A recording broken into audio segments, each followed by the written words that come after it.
Hello everyone welcome back to my channel जार ना हो क्रिएटिव कुकिंग। मु आज आपण मानक पई नेकी आसी चिंगुड़ी घांट जोटा कि बनैबाटा बहुत सहज एवं खाइबा पई मध्ये बहुत टेस्टी। मु आज बनैबी भोजी स्टाइल रो चिंगुड़ी घांट।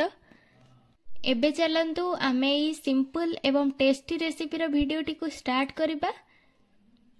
एठी देखंतु घांट पई मु किछि परिबा को नेइछि ता सहित मुझे भिजेकी रखि चना डाली को नहीं एवं फुटण रे मुझे जीरा सोरिष एवं तेजपत्र को ऐड करिछि। ता सहित मुझे टमाटो एवं पियाज को एहीपरि भाबरे काटी देइछि। एठी देखंतु चिंगुड़ी को मु भाजी के नेइछि। एबे आमे देखंतु तेल ऐड करबा प्राय 2 स्पून हबो। तापर मु एठी जीरा सोरिष एवं तेजपत्र को ऐड कर दोछि। याको आमे भलो भाबरे फुटिबा पई छाड देबा। एबे मु एथिरे काटिकी रखिथिबा पियाज को ऐड कर दोछि। याको आमे भलो भाबरे भाजीबा गोल्डन ब्राउन कलर हैला जाए। एबे मु एथिरे टमाटो को ऐड कर दोछि। टमाटो को भी आमे टिके टाइम भाजीबा। एबे देखंतु मु एथिरे अदा रसुण पेस्ट को ऐड कर दोछि प्राय 2 स्पून हबो। ए सब को आमे भलो भाबरे टिके टाइम भाजीबा। जदि आपनकर मसला लागी जाउछि ताहाले आपण माने मध्ये टिके टिके पानी को ऐड करि परिबे। मु एठी देखंतु पानी को अल्प अल्प ऐड करूछि जेहेतु मोर मसला लागी जाउछि। एबे आमे एथिरे किछि मसला को ऐड करिबा। एठी देखंतु मु 1 स्पून हळदी पाउडर को नेइछि। ता सहित मु एठी जीरा पाउडर एवं धनिया पाउडर को नेइछि 1 स्पून लखे।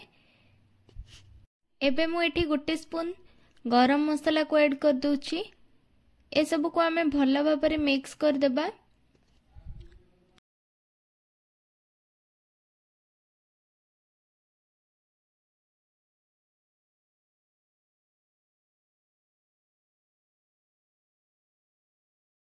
एबे देखंतु मु एथिरे 2 स्पून हबो लंका गुंड को ऐड कर दोछि। आपण माने आपणको हिसाब रे ऐड कर परिबे। ए सब को आमे टिके टाइम भाजीबा। एठी देखंतु हमर मसाला प्रस्तुत होई सारिछि। एबे मु एथिरे भिजे की रखिथिबा चना डाली को ऐड कर दोछि।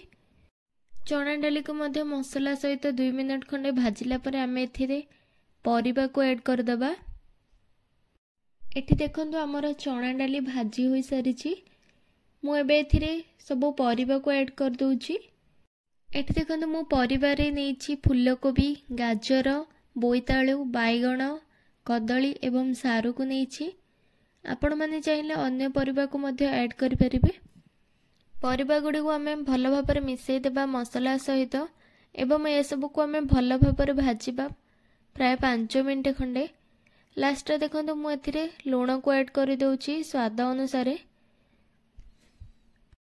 परिबा भाजी हो सारिला परे मु एथिरे पानी ऐड कर दोछि।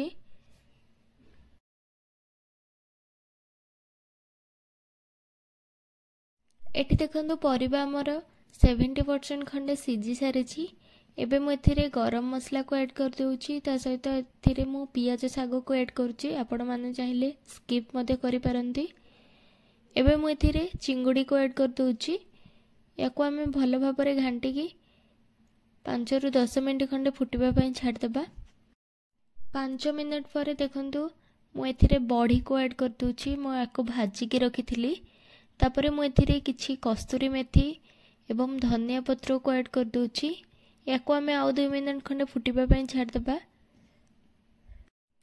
2 मिनिट पर देखंतु एठी हमर प्रस्तुत होई गला चिंगुड़ी घांट। आपण माने मध्ये एही रेसिपी को निश्चय ट्राई करंतु एवं केमिति लागिला मते कमेंट माध्यम रे जणांतु। आशा करूची आपण माननकु भोजी स्टाइल चिंगुड़ी घांटर रेसिपीटी भलो लागिथिबो। आपण माननकु जदि एमितिका सिंपल हेल्दी ता सहित डिलीशियस रेसिपी देखिबार अछि मो चैनल को निश्चय लाइक कमेंट शेयर निश्चय करंतु एवं मो चैनल को निश्चय सब्सक्राइब करंतु। नवा नवा वीडियो रे नोटिफिकेशन पाई बेल आइकन टी को प्रेस करंतु। Thank you for watching.